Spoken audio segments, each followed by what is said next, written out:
Thank you, Madam Deputy Speaker, for the opportunity to join this debate. Madam Deputy Speaker, I thought we were here today to debate the report into the Standing Finance Committee. But listening to members opposite, since we came in here at 1:30, one gets the distinct impression that we are engaging in an exercise of who could bust the most mark, rather than dealing with the issues that are facing the citizens of this country. So we got a lot of marks today, plenty of marks busting. But when you look on social media and the comments under these posts, there's licks, the population saying we don't want to hear about that. We're not interested in that. In fact, the most popular word I keep seeing so far in the comments is distractions. I'm minded to believe that. Madam Deputy Speaker, as I stand here, the words, well, two lines from one of my favorite songs from Whitney Houston, and that song being Don't Cry For Me, come to mind. And those words are, here we are again, that old familiar place. Because when we came last year to engage in this same exercise, I, as a new MP, this is my first time, not sure what this exercise was about. And I'm grateful for the member for Oropuch East today in his contribution, telling us, well, this is a normal exercise, a normal part of the budgetary exercise. This is something that has been around since the days of Eric Williams, and this is nothing new, and so on. That would have been useful for me as a new MP last year, because that's not what he was saying last year. In fact, that's not what any of them were saying last year. What we kept hearing was, we are here because the last administration under-budgeted, under-financed, under-resourced. That was the only reason we were here to engage in this exercise last year. We weren't hearing this is a normal thing. In fact, I think the only phrase we heard more last year than that was from the member for Faizabad, that the PNM crashed the economy. And I spoke to that issue, and I indicated to him that as a Minister of Finance, he's the last person who should be saying that. Because if you want to have investors come to your country, and you're hearing that the Minister of Finance is telling you that the previous administration crashed the economy, why would you want to invest your money in a crashed economy? Yet still today, it is even more difficult to get 200 US from the bank than it was about 14 months ago when we were in the crashed economy. Right? Madam Deputy Speaker, several members opposite referenced the Moody's report, right, as support to say that this government has performed so well over the last 14 months or so. Minister of Finance, the Attorney General, and others referenced it. In fact, if I might quote the Attorney General, he said, we cannot dispute what the international agencies are saying. Well, apparently, the chairman of NGC didn't get a memo. Because, and I referenced this article, NGC, Moody's withdrawal not sign of financial trouble. So while the government is putting all of this confidence in Moody's and their ratings, NGC and its chairman are saying, not us. We want nothing to do with Moody's. If I might quote them, and their reason for withdrawing from Moody's or getting rid of Moody's as a rating agency, they say here, let me see if I get it here just now. We have decided to withdraw from the ratings agency because they don't agree with the ratings methodology. The decision of the company was to realign was with a view to achieve such a rating. They are saying that other international rating agencies have assessed NGC at a higher level grade than Moody's, and Moody's application of a more rigid methodological framework, particularly with respect of sovereign linkage, did not admit of sufficient flexibility to recognize NGC's unique circumstances and standalone credit strength. So who should I listen to with respect to Moody's? What we heard here today, or NGC? I'm just asking the question, Madam Deputy Speaker. So if it is that they are telling us that we need to put faith in Moody's, well, so much for that. Madam Deputy Speaker, the Minister of Finance made a very profound statement in his contribution. He said, if the government doesn't protect the vulnerable, it has failed. There's a saying, out of thine own mouth comes thy judgment, Madam Deputy Speaker. Truer words he has not spoken, and I want to tell him that in that regard, this government has definitely failed, Madam Deputy Speaker. Madam Deputy Speaker, over the weekend, I had the opportunity to attend an event in my constituency that was hosted by the police, the Northern Division Community Policing Unit. And it was an exercise treating with domestic violence and so on, and it was entitled Safe Homes, Stronger Communities. And I thought I would have seen the member for St. Augustine there. Oh, well, when I... Oh, okay, good. So I was invited to bring remarks at the opening. They were supposed to start at 10 and they didn't start until 11. But in that intervening period, while we were waiting for it to start, Madam Deputy Speaker, I had opportunity to speak to a young lady who is running an NGO. And she deals primarily with single mothers. And in that half-hour conversation that I had with this lady, it was very disturbing, some of the things that she told me. And she indicated to me that on a regular basis, you have a lot of single mothers who come to her, persons who were previously employed with the CEPEP program who are now unemployed and have been looking for work for the past few months. And their situation has become so desperate, Mr. Speaker, welcome back, that some of them have had to resort, unfortunately, to engaging in prostitution to support their children. Some of them, the children's fathers, some of them have multiple children's fathers, unfortunately. Some of these fathers are incarcerated. Some of them are deceased. And so in their desperation, not having employment and in seeking employment, and I could tell you, many of them come to me on a weekly basis looking for work. Ever so often, they would call the office to see if we've been successful in getting any type of employment for them. And unfortunately, we can't. I have reached out to many of my corporate constituents to see if they have any vacancies, any job openings to be able to assist these people, because it's difficult when they come to me week after week looking for help, and they can't get it.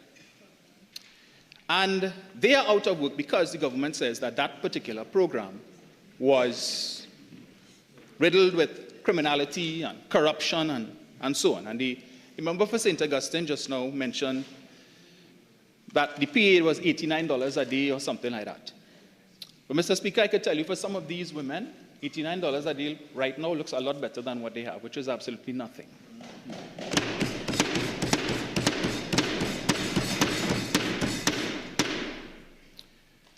And if you would permit me, Mr. Speaker, to just read briefly from an article, again, which speaks to, and the words of the member for Oropuch East, to perhaps describe that very program that they told us was so riddled with criminality and so on. Right? Let me just get this. Just now, where is it? Right.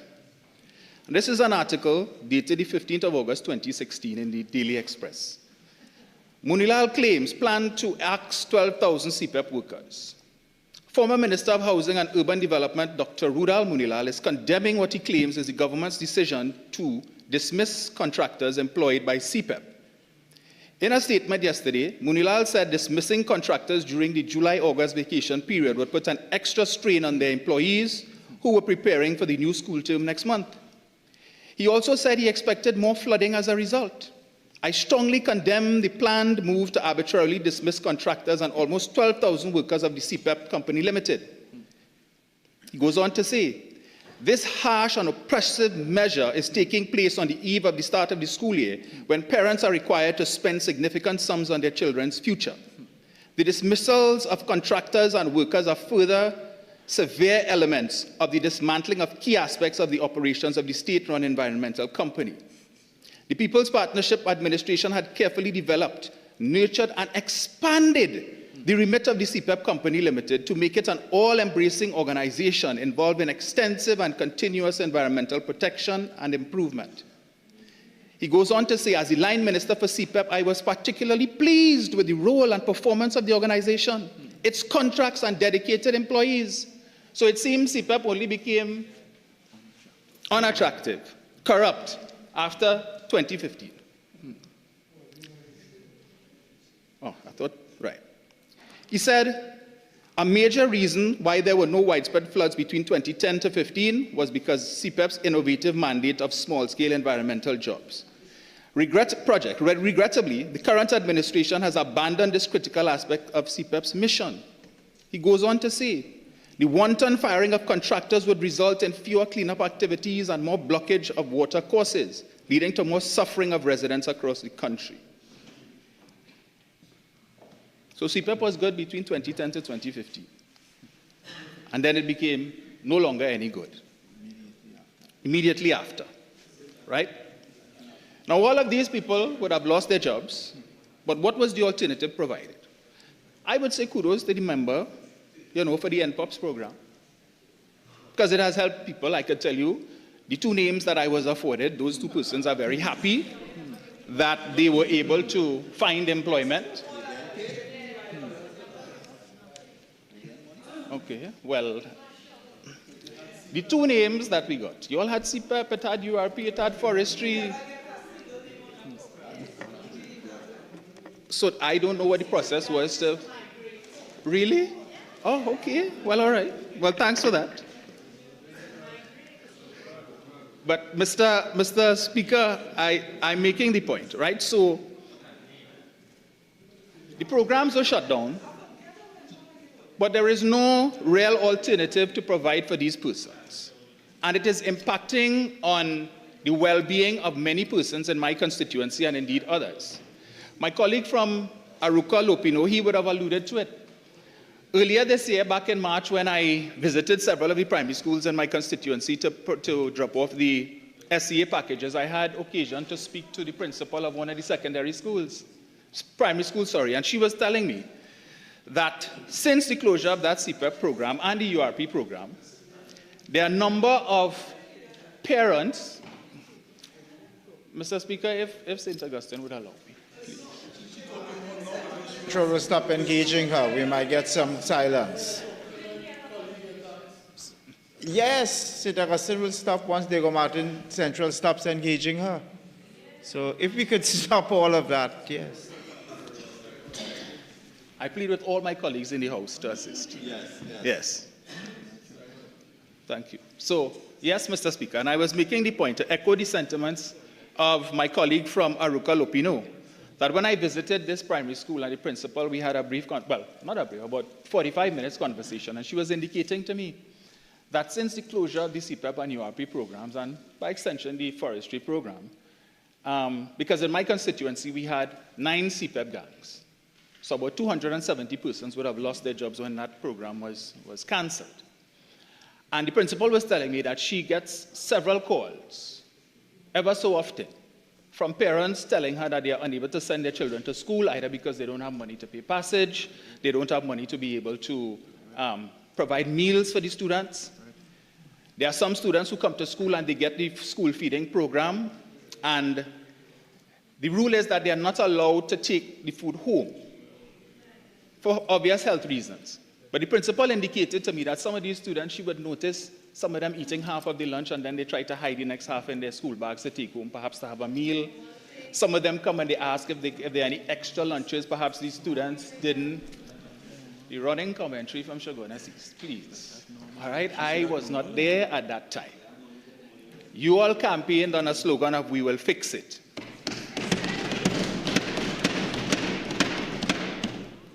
There's a Tobago saying, "Full belly man tells hungry belly man, hold straight." That's right. After almost 14 months, we're still here and we're fixing it, and I'm happy that you all are fixing it. But for some people, that fixing taken too long. For these mothers who have to sacrifice their self-dignity to be able to feed their children, for them, it is too long. And again, I repeat, $89 a day, still better than zero, which is what their situation is right now.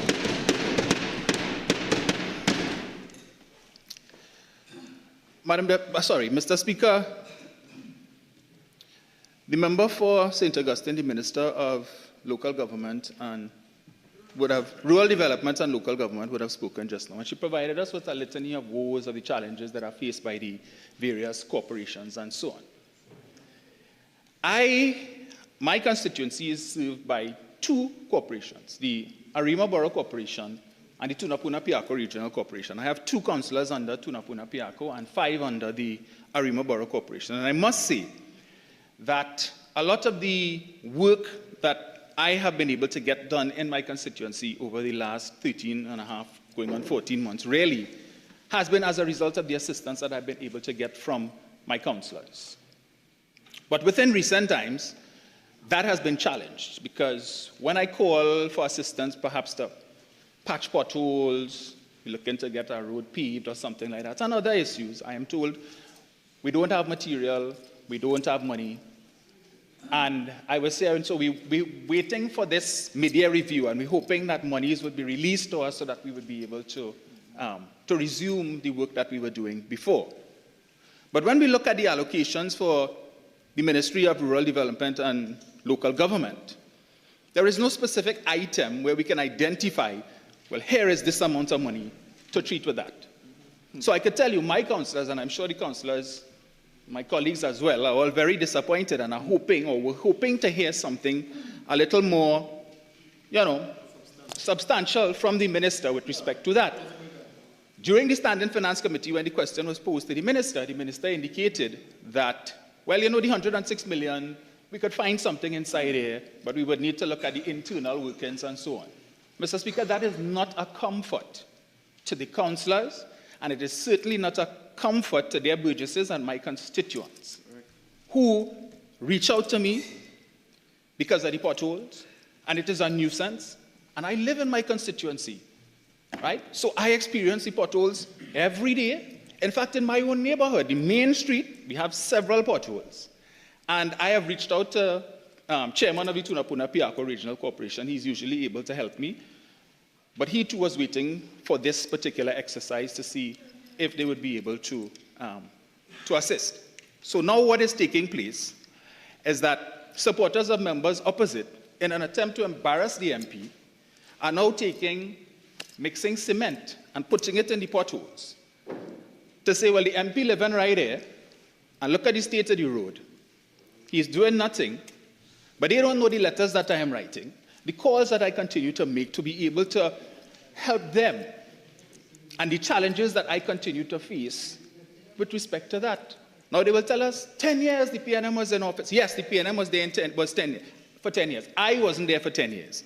I just got there, right? So whatever happened over the last 10 years has nothing to do with me. Mr. Speaker, it has nothing to do with me. I was not there. I don't know what challenges my predecessor faced, even if it is that she was PN. I don't know. But I was elected to do the work, and I'm attempting to do that now.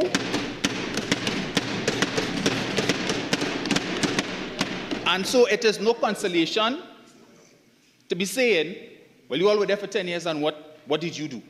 Mr. Speaker, recently, along with the councillor for the district of Karapo, we were able to enter into a program with TCL because they have a warehouse on Racecourse Road in Karapo. And they were using something called NIBS, and they were assisting us to do a little bit of patching work. And it's interesting, when the media interviewed the member for St. Augustine, who lives in that area, the member was upset. She said, 10 years, and they're now looking to do that. I said, but what is this? Yes, I know. You know I know?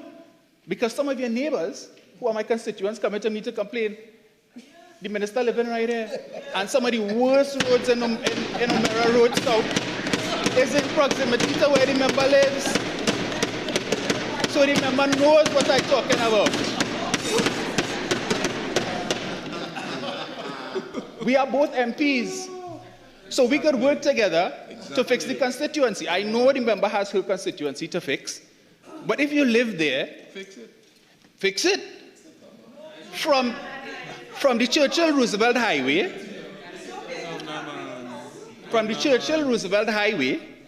all the way down to Racecourse Road, Mr. Sorry. I would like to hear the member of Parliament. Yeah, come on. Members, I think we've been going very well thus far. Let's allow the member to make his contribution in some silence.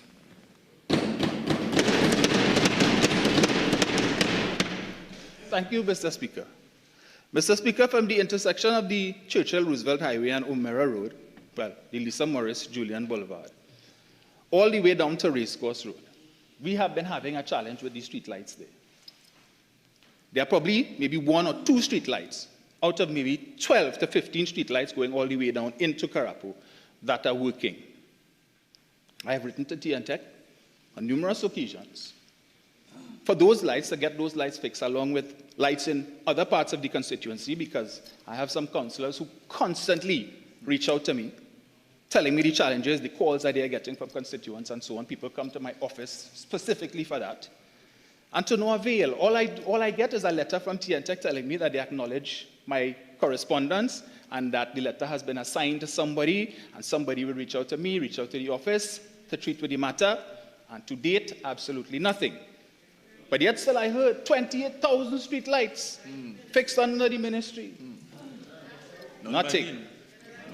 Nothing. Well, I'm hearing to write the ministry. All right, I did that to her, but I'll do it again. I'll take the advice from the minister and I will write to them again. But just to make that point, Mr. Speaker, these are some of the challenges that we are facing. So I would have liked to have seen something a little more specific, a little more substantial with respect to the allocation for the Ministry of Local Government and Rural Development in respect of that. So as I said, I know that my councillors and some of my constituents are probably very upset that they didn't hear anything substantial with respect to that. Mr. Speaker, I reference as well the allocation for the Ministry of Culture Community Development. Now, I know we didn't pose any questions to the Honourable Minister during the Standing Finance Committee, but I know that there's a lot of special interest groups throughout the country who themselves were waiting to hear something substantial with respect to that. Because I know the Pan fraternity is still owed. They want to know when they will be getting paid. The Mass fraternity, I know that the judges still have not been paid. Still owe them too. I used to be a judge for many years and an administrator with NCC.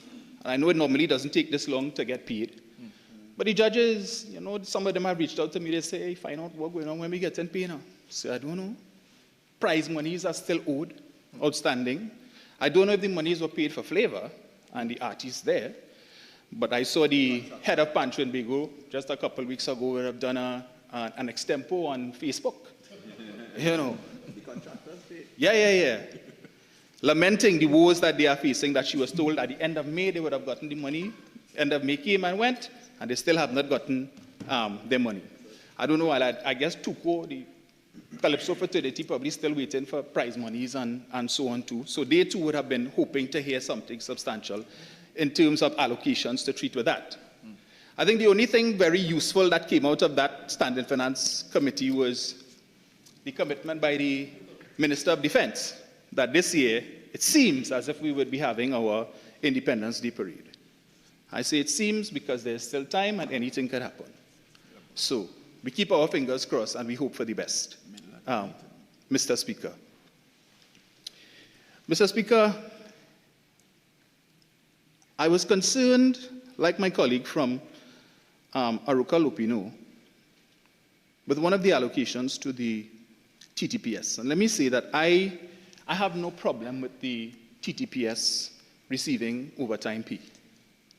If it is that the officers are working to keep the country safe, and that is what we want to see the crime figures continue to go down, notwithstanding the fact that we are unable to get those crime figures, for reasons already mentioned by my colleagues, then so be it. Now, I know this is an issue that has been raised before in this House, not in this term. Previously, under the last administration, it would have been raised, where the overtime bill at that time was in the vicinity of about 418 million or something like that.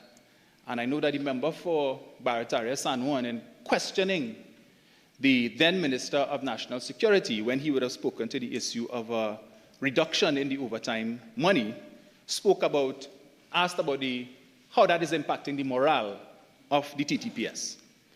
And I would say, if it is money is the only thing that could boost the morale of the TTPS in terms of doing their job, then we're in a very sad place, Mr. Speaker. Right? Because the motto is to protect and serve. And I think that when a person makes a decision that they want to join the TTPS, I would hate to think that the overarching desire or the motivator is simply salary. Right? If you choose to become a police officer, it is because you want to be able to make a contribution to your country, and specifically from that national security perspective. The member for Tunapuna is a former police officer. So he was a senior officer when former Commissioner Gary Griffith was there. And this was one of the issues that former Commissioner Griffith sought to treat with. In fact, when he went in there, his complaint was that the overtime bill at that time was about $25 million a month, $300 million for the year. And the police strength at that time was about 6,500 officers. Based on the figures quoted for us a couple days ago by the member for Tunapuna, the Minister of Homeland Security, we heard a figure with respect to the uniforms. The allocation for uniforms was to cover some 9,400 officers. I don't know if that is the strength of the service now, or if that is where they intend to go or to be in a short period of time. But if that is the case, if you have more officers, then your overtime bill is supposed to go down, not up. If we understand how the overtime works, the purpose, what creates overtime is when you don't have sufficient staff to do the work during the normal working hours, right, for the monthly salary, the regular monthly salary. And so therefore these workers who you have must now do extra work to make up for that. So we see 500 million. So 400 million has already been allocated, and there's been an ask for an additional $100 million, Mr. Speaker. And there is some level of concern there based on what the challenges that Commissioner Griffith would have faced when he attempted to treat with that issue. And the member for Tunapuna, having been a senior officer at that time, would probably be aware or familiar with what were some of the strategies that were utilized by Commissioner Griffith to be able to bring down that overtime bill. And what that savings was able to do at that time was to provide additional funding for the TTPS to be able to invest in other things. In terms of equipment, well, that's what the commissioner said. I wasn't there, so I don't know. I can just go based on the article that I read. Right? And then, well, perhaps when the member for Tunapuna speaks, if he is so inclined, he could probably address it and tell us if the TTPS is currently engaged in any strategies to be able to reduce that overtime figure of $500 million, Mr. Speaker. That is a significant figure. Because based on the documents that we have before us, which shows that the regular salary bill is about $1.2 billion, it means that the overtime bill is almost half of the regular bill. So is it that the entire TTPS working overtime? The minister would have told us that none of this overtime is attributable to the SOE. Correct. So it has nothing to do with any extra call out. Okay. So this is not to say that, okay, this year it's an anomaly because we have the SOE. Mm-hmm. It means that even when there is no SOE, we're still going to be facing $500 million in overtime. And again, I don't want to begrudge the officers at all of their overtime, but it is something that needs to be looked at. Remind you. Yes. If you want your 15 minutes. Thank you, Mr. Speaker. I'll take you, just so that you're aware, I will take you to 9:35. Mr. Speaker, the member for Oropouche East, when he was speaking, when he was responding to, I think, my colleague from Port of Spain North, St. Anne's West, and he said that the member for Port of Spain North, St. Anne's West, goes to more energy conferences than he does. That is very true. You know why? The Prime Minister doesn't take him anywhere when she goes to talk about energy.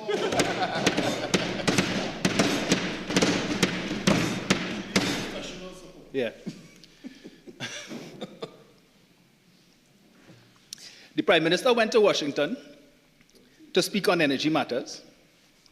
She left the member in the Sky Bridge in Piaco. She went to St. Kitts and Nevis where she indicated beforehand that she intended to speak on energy matters when she met with Mr. Rubio, she left the member in the Sky Bridge in Piaco. The Prime Minister went to Doral for the Shield of America's summit, where she had conversations with the U.S. Energy Secretary. She left the member in the diplomatic lounge in Piaco. I mean, he is the Minister of Energy. He is intimately familiar, or at least ought to be, with what is happening in the Ministry of Energy. Yet whenever the Prime Minister goes abroad to discuss energy issues, the Minister is not there.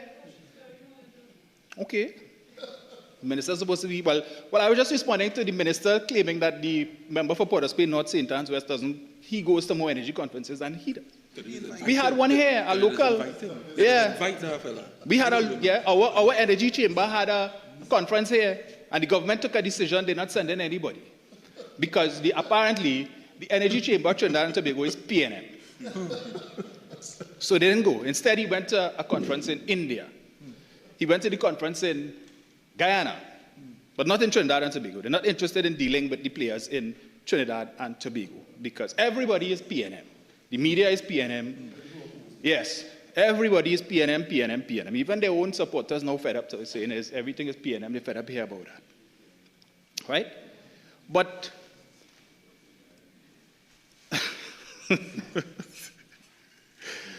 Mr. Speaker, these are some of the challenges that we are facing as members of Parliament, particularly in the opposition. It's very difficult. I could tell you as a member of the opposition, the last few months have been trying for me because all 41 of us here were elected to look after the well-being of those who put us here and even those who didn't vote for us, right? We have responsibility for every constituent. And I know they're probably going to come and tell me about what the member for Laventille West said and so on, right? But we have that responsibility. And so the resources of state is really supposed to be for the benefit of everybody. But every week, when I see my constituents, sometimes I have to wonder if members opposite have constituency office day. Yeah. Because they come here and they speak in a manner as if everything is good. Everything is hunky-dory. They said when UNC wins, everybody wins. But everybody's saying, I'm not winning. When the winning going to start? Yeah. Some people saying, well, I didn't realize that when they said, when the UNC wins, everybody wins, that body was spelled B-U-D-D-Y and not B-O-D-Y. Yeah. And we have that challenge with persons coming every week, persons who are looking for work, persons who are looking for food support. And I mentioned earlier the single mothers, Mr. Speaker. Some of them, and again, I will say thank you to the member for Shagona Seas for the food cards that we get. Sometimes they say we are ungrateful. Every time we get an allotment of food cards, I am grateful. I didn't see anything inside here under the allocation for that ministry, but we have coming up emancipation or independence, so we're hoping that we get a little something there so that we could provide some support. Some of these people, they get a food card and they get a hamper, and then they are afraid to come back to the MP because, as I was told on Saturday in that same conversation, some people told the lady with the NGO, they're afraid to come to the MP because they don't want the MP to say they're overdoing it. It's every month they come in to ask for something. That is not my approach, Mr. Speaker. If I have and they come to me, I help. Sometimes I will go to the grocery and I would dip in my own pocket and I would purchase food vouchers, grocery vouchers. I take it back to my office and I let my staff know if persons come looking for assistance, let us help them. Fortunately, I have persons who, because of my podcast, reach out to me. They come, they make donations to the office. They bring hampers. They make donations. Everything goes back into assisting these persons. So I would have liked us have seen, instead of so much money just going into paying recurrent expenditure, salaries, money being spent on paying interest on loans and principal and so on. That is great. We understand that that has to be done. And, to maintain the country's credit rating, these bills have to be paid. But more needs to be done for direct intervention to assist those persons who are struggling, despite what it is the government may tell us, Mr. Speaker. Right? Persons lost jobs. It's difficult to find jobs outside here. We heard member for Barataria Sanwan tell us about some, 8,000 persons or so, according to CSO? CSO. You said not him, the CSO. Yeah. Okay. I wish they would have told us where these jobs were, because I recall when we came here a few months ago for a private motion that was brought by the member for Laventille West, we had a member opposite who told us that they had hired. The only figures they quoted for us was 1,800 persons from the Ministry of Works and Infrastructure. No other ministry boasted about hiring anybody. Yet still in the space of about 2 or 3 months, we hear 8,000 and so on. Magic. Was this through the Employee TT initiative? Magic. Because people still saying, I apply and I ain't get you. I ain't get a call. I don't know what it is going on. Magic. Right? The reality is, we have to question the data, we have to question the statistics. And I will repeat it again. When we have a situation where the Minister of Energy could tell us that there was a 13% reduction in the number of road fatalities for the year, the Minister of Transport in that same debate tells us there was a 10% reduction, and the Commissioner of Police tells us there was a 42% reduction. How can I trust your statistics and your data if I cannot independently verify it? But with all the platitudes and all of that we heard here today, the reality is that there are persons who are listening, who are disappointed, and who will be disappointed at the end of this day's exercise, because what they were hoping to hear, they will not hear, and therefore they just have to continue to sit down and wait. So I just want to hope that the member for St. Augustine, the Honorable Minister of Rural Development and Local Government, would be able to use whatever magic to find some money for the corporations to be able to treat with some of the issues that they are facing with respect to infrastructure, potholes, and all of these different things before the end of the financial year. Now, Mr. Speaker, I just wanted to see clarity on a point that the member for St. Augustine raised, her last point with respect to the boundaries and so on, the local government boundaries, and working with the MPs and so on with respect to that to improve the boundaries. Now, I always thought that those matters are the remit of the EBC. So when I saw the government putting together a committee to treat with that, and when we look at the makeup of the committee in terms of the individuals, I am concerned. And not just me, I have seen persons write articles, opinions to the newspaper expressing similar concern about that. That you have a government-appointed committee is treating with issues of boundaries, local government boundaries. We had for 10 years members opposite cast aspersions on the EBC. The chief elections officer, they said that she was Rowley niece, who cousin, who sister-in-law, all of that. They made a habit of criticizing and casting aspersion on the independence of the EBC and the integrity of the EBC. And now, here it is that we are seeing that when persons, a lot of people who have expressed disappointment with the government so far and are saying, we can't wait for local government election, we are hearing the minister coming to tell us about changes to the boundaries and improving the boundaries. That is a concern that we have, and rest assured we will be saying more on that as time goes by. Mr. Speaker, you can tell me just how much more time I have?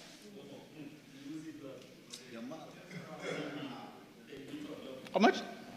5.5 minutes. Thank you, Mr. Speaker.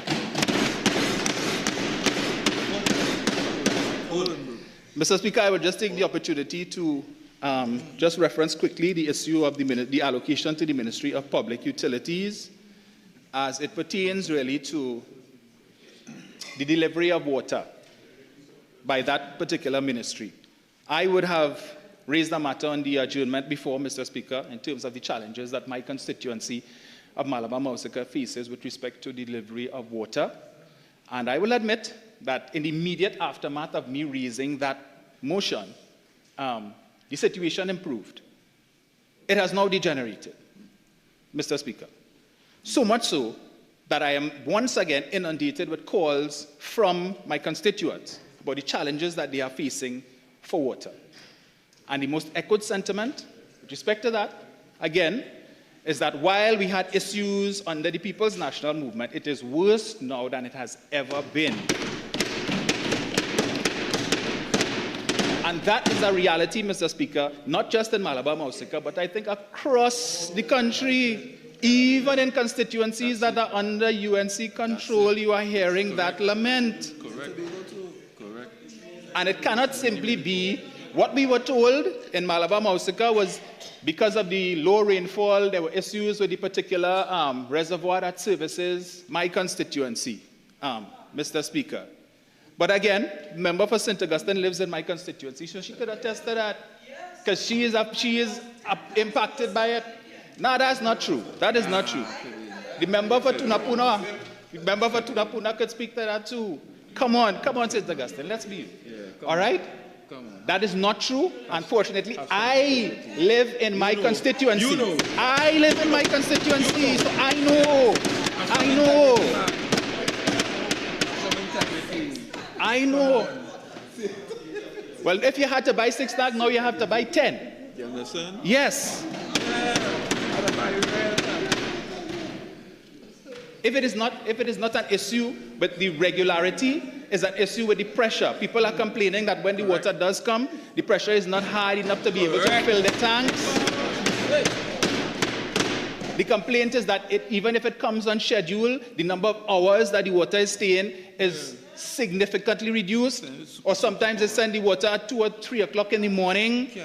All of these challenges that people are facing, I have several schools. Mr. Speaker, point of order 88-2.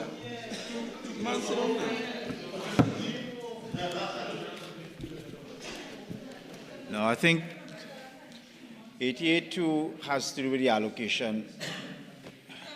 I think we'll have to just give the member his 2 minutes again to wrap up. Thank you, Mr. Speaker. So I would just want to let Shogunas West know that we are speaking with respect to the allocations to ensure that from now to the end of the fiscal, that there is sufficient money to ensure that the services that are provided in the best possible way. We've had to endure 9 months of struggle, and we are hoping that for the next 3, we would not have to go through that. Correct. Malabar Mausika is a burgeoning commercial hub. We have a lot of businesses, we have industrial estates, and we have more businesses coming. There is a significant HTC development in my constituency that is currently under construction behind PriceMart. I think it's called Pineapple. I think there's some 700 and something housing units that are supposed to be coming there. So that is a number of persons who I will have to serve as MP, and that is going to put pressure, Mr. Speaker, on the supply of water. But the same infrastructure, further strain on the infrastructure, and that is going to cause problems. So if we know that is going to be the situation soon, let us please treat with it now, so that I would not have to come back here to complain about the issue of water in the constituency. So I'm just making that plea to the Honorable Minister, all right? And then perhaps as we go on, they talk about the budget that's coming up in October, and we will see. So hopefully by then, they will get their act together, and the plan that they rip up, they will have something to be able, substantial, to replace that, all right? So, Mr. Speaker, I want to thank you for the opportunity to make this intervention in this debate, and I hope that members opposite would at least have taken some record, some note, and that we could see some improvement as it pertains to these issues. I thank you, Mr. Speaker.